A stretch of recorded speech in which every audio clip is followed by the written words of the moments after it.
Yes ఇక్కడ చూస్తే group 1 ఫలితాలు అయితే రద్దు చేసినారు. ఇందాక ఆల్రెడీ మనం మాట్లాడుకున్నాం. మెయిన్స్ పేపర్లు రీవాల్యుయేషన్ చేయండి, సాధ్యం కాకపోతే ఎగ్జామ్స్ మళ్ళీ నిర్వహించండి, ఇదే రిపీట్ అయితే మళ్ళీ పరీక్షకు ఆదేశిస్తాం. తెలంగాణ పబ్లిక్ కమిషన్కు హైకోర్టు ఆదేశం.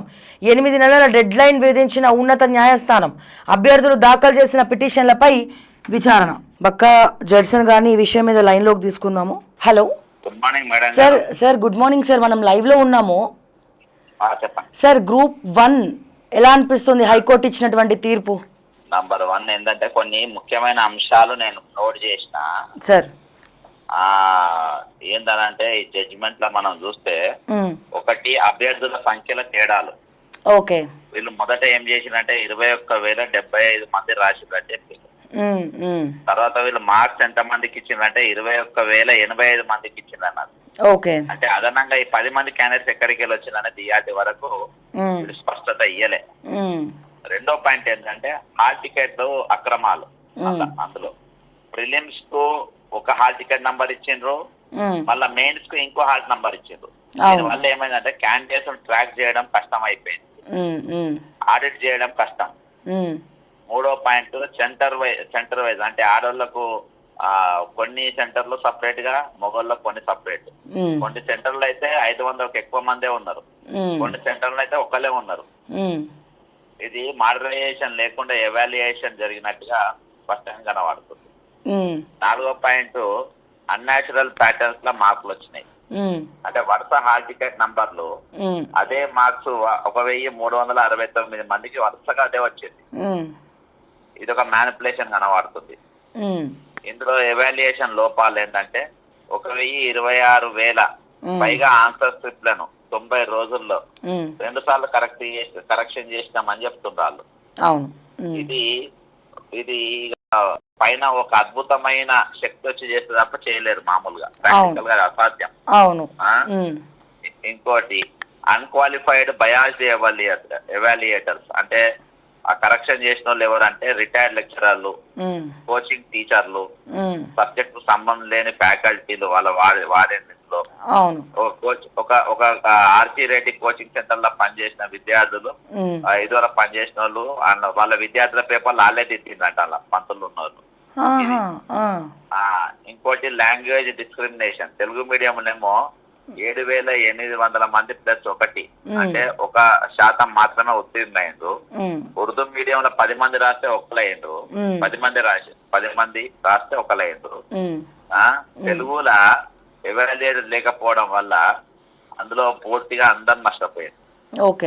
ఇంకోటి పారదర్శకత కనవాలేదు, ప్రొవిజనల్ మెరిట్ లిస్ట్ ఇవ్వలేదు, సబ్జెక్ట్ వైజ్ మార్క్స్ పబ్లిక్ చేయలేదు, ఆర్టీఐ చేస్తే ఎవరు సమాధానం ఇవ్వలేదు, రీకౌంటింగ్ లో తప్పులు. ఒక అభ్యర్థి బొమ్మ పూజితారెడ్డి అనట ఆమె రీకౌంటింగ్ చేపిస్తే తర్వాత ఆమెకు 60 మార్కులు తగ్గినాయి. అంటే ఈమె రీకౌంటింగ్ చేయకుంటే 60 మార్కులు ఇంకా పెరిగే ఉండేది.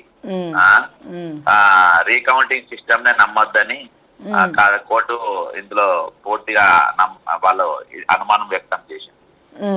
ఇంకోటి రూల్స్ మొత్తం ఉల్లంఘించింది, నోటిఫికేషన్ లో మెన్షన్ చేయకపోయినా డబుల్ ట్రిపుల్ వాల్యుయేషన్ చేసింది. ఇది అల్ట్రా వైరస్ అంటారు, చట్ట విరుద్ధం అని కూడా అబ్జర్వ్ చేసింది. కోర్టు ముఖ్యంగా అబ్జర్వ్ చేసింది ఏంటంటే ఎవాల్యుయేషన్ ప్రాసెస్ అనేది పారదర్శకంగా జరగలేదని, ఇందులో ఫెయిర్నెస్ లేకపోవడం అనేది, డిజర్వింగ్ క్యాండిడేట్స్ నష్టపోయిందని, టీజీపీఎస్ చేసిన అక్రమాల వల్ల గ్రూప్ 1 సెలక్షన్ ప్రాసెస్ కంప్లీట్ గా దెబ్బతిన్నది. ఇలా ఆర్టికల్ 14, 15 పూర్తిగా ఉల్లంఘన జరిగింది. సెంటర్ ఎలక్షన్ లో 18, 19 సెంటర్ల మాత్రమే ఆడోళ్ళు, దాదాపు 18-19 సెంటర్లలో ఉత్తే ఆడోళ్ళకి ఇచ్చిండ్రు, 27 సెంటర్లలో ఒట్టి మొగోళ్ళకే ఇచ్చిండ్రు. ఇది సమానవత హక్కును పూర్తిగా ఇచ్చేసిండ్రు. లింగ వివక్షత నిషేధం ఆర్టికల్ 15 కూడా విధిస్తాం. సార్ ఇంత పెద్దగా చేసిరంటే గవర్నమెంట్ పెద్దలు ఖచ్చితంగా ఉన్నట్టే కదా, దీంట్లో డబ్బులు తీసుకున్నట్టే కదా. సో ఇప్పుడు డబ్బులు నేను డబ్బుల ప్రస్తావనగా తీసుకురాలే ఇక్కడికి.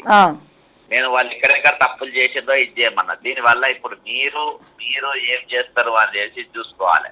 ఇప్పుడు మీకు పరీక్ష రాసిన జనసంఖ్య 10 మంది మీరు యాడ్ చేసినట్టే కదా, 10 మంది ఎట్లా 100%. అవును, అదే అంట.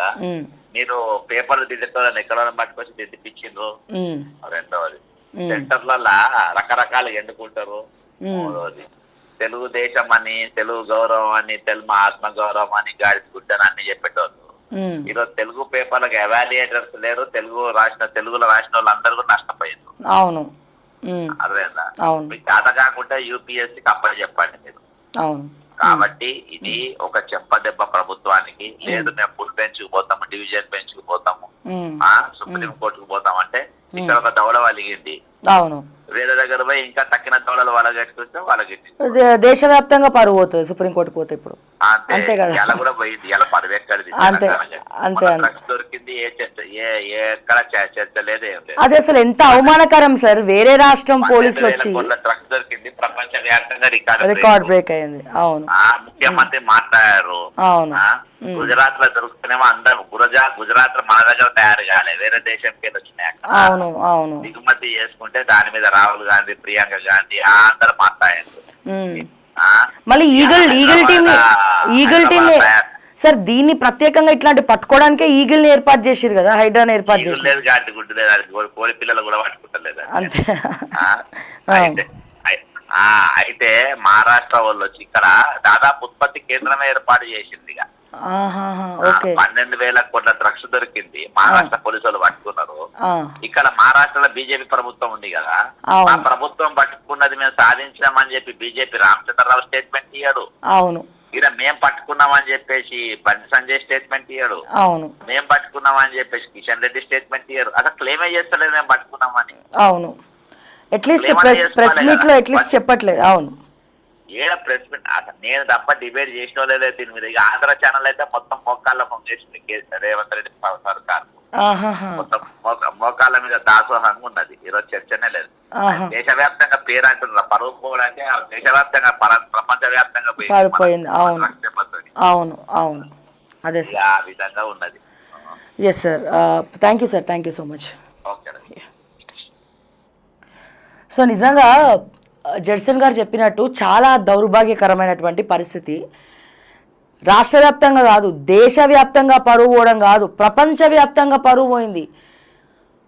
ఎక్కడో పక్క రాష్ట్రంలో ఉన్నటువంటి మహారాష్ట్ర పోలీసులు వచ్చి మన తెలంగాణలో సోదాలు చేసి 12,000 కోట్లకు సంబంధించినటువంటి సరుకును పట్టుకొని వాళ్ళని అరెస్ట్ చేశారంటే ఇది రేవంత్ రెడ్డికి అసలు తలదీసే పరువు పోయినట్టు. ఎందుకంటే హోమ్ మినిస్టర్ ఎవరు?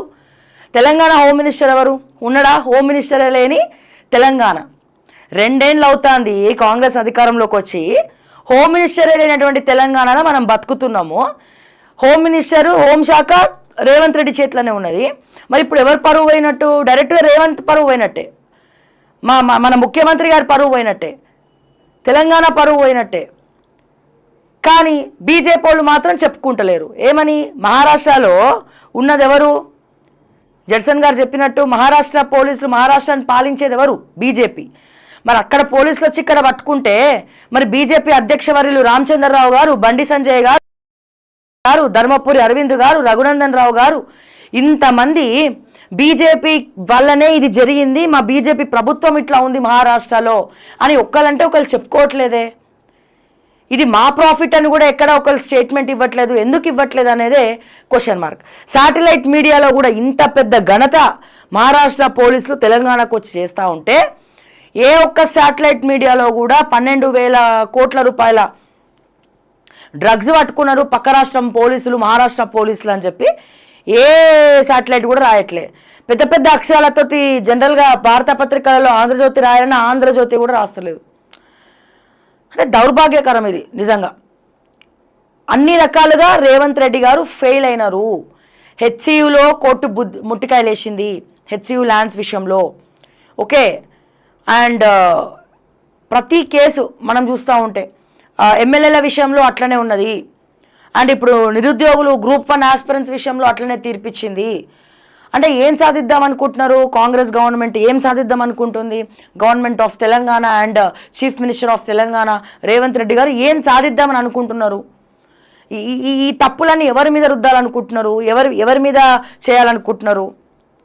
వేచి చూద్దాం మరి. దీనికి రేవంత్ రెడ్డి గారు సమాధానం చెప్తారో లేకపోతే అట్లనే మోహన్ చాటేసుకొని వెళ్తారో మరి ఏం చేస్తారో చూద్దాం మనం కూడా.